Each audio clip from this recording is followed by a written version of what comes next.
আসসালামু আলাইকুম everyone, welcome back to my channel. আজকে আমি আপনাদের সাথে শেয়ার করব ছোটোখাটো একটি ব্লগ।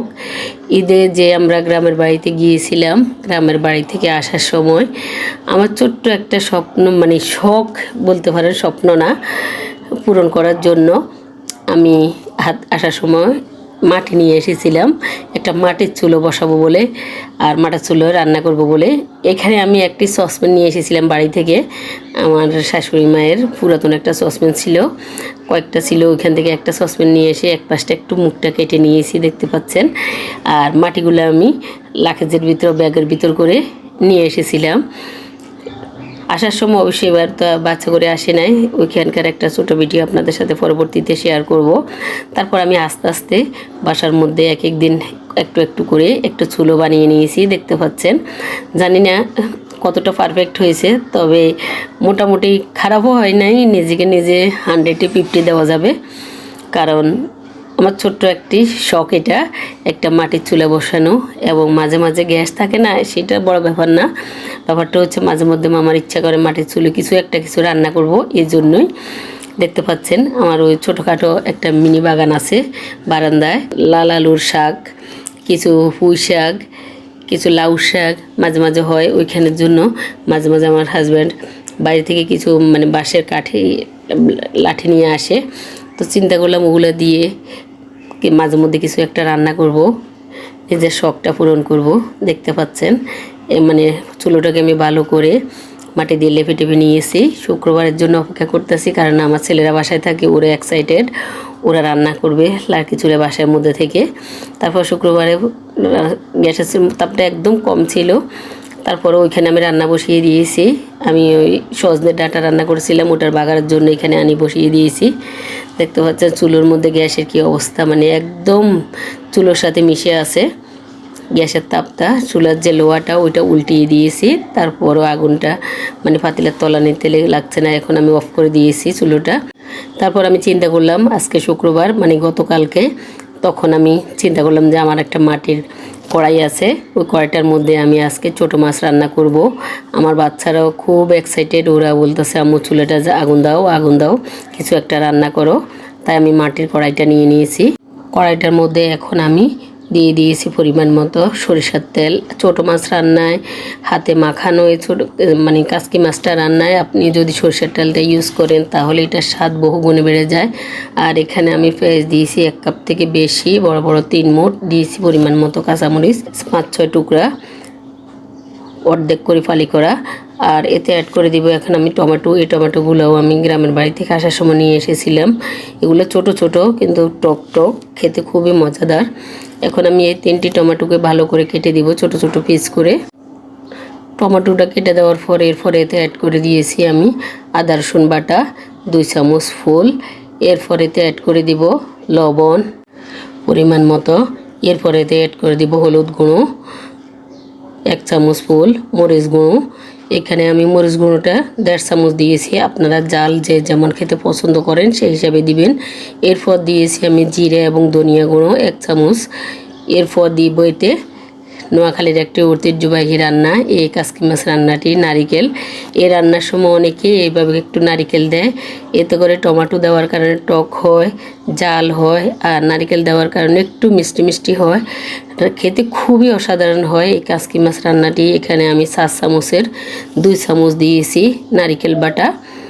আর এখানে আমি যে মশলাগুলো এখন অ্যাড করেছি সবগুলো মশলাকে ভালো করে হাত দিয়ে কষলিয়ে দেওয়ার সময় আপনার কাছে এমন সুঘ্রাণ আসবে, মনে হবে যেন এখনই আপনি খেয়ে ফেলতে, এতটাই মজাদার হয় এই কাসকি মাছ রান্নাটি। আমি ভালো করে হাত দিয়ে কষলিয়ে নিব। আর যে কাঁচামরিচগুলো 2 টুকরো করে ফালি করা, ওগুলো আমি আরও ভেঙে দিয়েছি। আর দেখতে পাচ্ছেন আমার এই কাসকি মাছগুলো, যেটা ঢাকা শহরে মলা মাছ বলা হয়, আমাদের গ্রামের বাড়িতে এটাকে কাসকি মাছ বলা হয়। এগুলো আমি গ্রামের বাড়ি থেকে নিয়ে এসেছি। যে প্রজেক্ট পুকুরগুলো মানুষের জাল দিয়ে মাছ ধরা হয়, ওইখানে বিক্রি করা হয়, ওখান থেকে আমি কিনে নিয়ে এসেছিলাম। আমার খালা কেটে দিয়েছে মাছগুলা মাথা ফেলে। মাছগুলো প্রায় আধা কেজির মতো হবে। এখানে যখন আমি ভালো করে মেখে নিচ্ছিলাম তখন আমার মনে হচ্ছিল যেন আরও একটু তেল দিলে ভালো হবে, তাই আমি আরও কিছুটা সরষের তেল দিয়ে মেখে নিয়েছি। আর মাটির কড়াইতে ছোটোকালে দেখতাম আমার মায়েরা এইভাবে হাত দিয়ে ভালো করে মেখে একদম এইভাবে পাতিলের সাথে মেলে দিয়ে ঢাকনা দিয়ে, মাটির একটা ঢাকনা দিয়ে চুলার রান্নাবান্না শেষ হওয়ার পরে যে কয়লার আগুনটা থাকতো ওই আগুনে এই রান্নাটা করতো। আর আমি এখানে সামান্য একটু পানি দিয়েছি, হাতটা ধুয়ে শুধু, আর বেশি পানি দিই নাই। দেখতে পাচ্ছেন আমি এখন এই রান্নাটা আমার যে চুলো, ওই চুলোতে আমি বসিয়ে দিয়েছি।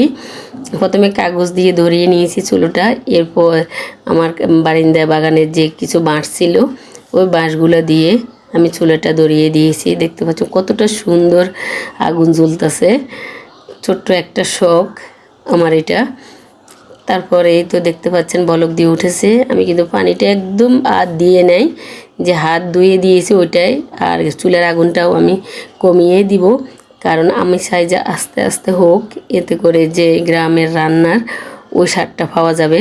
প্রথমে আমি পেপার দিয়ে চুলাটা জ্বালিয়ে নিয়েছি, জ্বালিয়ে নিয়ে হালকা একটু কেরোসিন দিয়েছি। এই যে বাঁশের টুকরোগুলো ওগুলোর মধ্যে হালকা একটু কেরোসিন দিয়ে চুলাটা জাল দিয়ে নিয়েছি। এখন কি সুন্দর আস্তে আস্তে জ্বলতেছে। আমি অবশ্য আরও কয়েকটা বাঁশ ছিল, সবগুলো দা করে জ্বলতেছিল, ওগুলো উঠিয়ে নিব। উঠিয়ে নিয়ে তারপর হালকা করে দিব যাতে আস্তে আস্তে হয়, কারণ আমি মাছটার মধ্যে পানি কম দিয়েছি। আমি চাচ্ছিলাম যে আস্তে আস্তে মৃদু আগুনে এই রান্নাটা হোক। দেখতে পাচ্ছেন কতটা সুন্দর এবং কতটা পারফেক্ট দেখাচ্ছে। আর চুলোটা খুব ছোটো ছোটো হয়েছে, দেখতে খুব সুন্দর দেখাচ্ছে। আমার মোটামুটি দেখতে পাচ্ছেন যে পানিটা ছিল ওইটাও আস্তে আস্তে শুকিয়ে আসতেছে। কি যে সুঘ্রাণ বের হচ্ছে এখনই, মানে তখনই মনে হবে আপনার মানে পাতিল থেকে তুলে খেয়ে ফেলতে, এতটাই সুঘ্রাণ বের হয়। এই রান্নাটায় সরষের তেল দিয়ে এবং কি মাটির তাওয়ায় আপনি যদি এইভাবে রান্না করেন, মাটির চুলায়, দেখতে পাচ্ছেন মাংসের মতো আস্তে আস্তে তেলটা বের হচ্ছে, কারণ নারিকেলের মধ্যে কিছুটা তেল থাকে। আর বাদ বাকিতে আমি সরষের তেল দিয়ে রান্নাই করতেছি।